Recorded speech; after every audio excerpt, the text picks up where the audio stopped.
L-Air Malta konkludiet is-sena billi ssieħbet fl-Assoċjazzjoni tal-Linji tal-Ajru fir-Reġjun Ewropew l-ERA, il-Vuċi tal-Avjazzjoni Ewropea.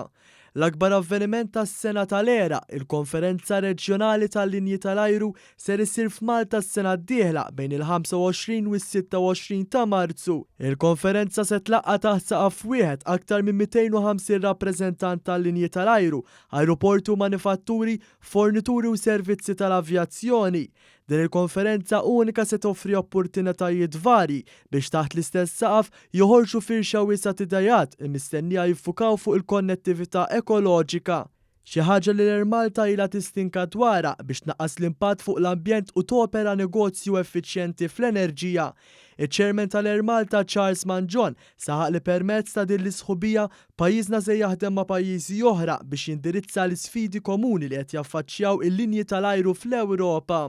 Fl-ERA aħna ħajkonna ovvjament il-vantaġġ li npoġġu l-pożizzjoni tagħna kun nistgħu niddefendu bħala mal-linji flimkien mal-linji tal-oħra anke fuq xi direttivi li issa ħajolqtu l-linji tal-avjazzjoni bħal huwa fuq l-ambjent, bħal huwa l-issues oħra tal-xtib ta' fuel jintuża u l-iżvilupp fl-avjazzjoni kif se jsir. Allura jkollok inti fejn tesprimi l-opinjoni tiegħek u toħloq ukoll ħanajdulek lobby group fejn inti tkun tista' tissemma leħnek u tiddefendi l-interessi tiegħek. L-isponsers għal din il-konferenza huma l-Air Malta u l-Ajruport Internazzjonali ta' Malta.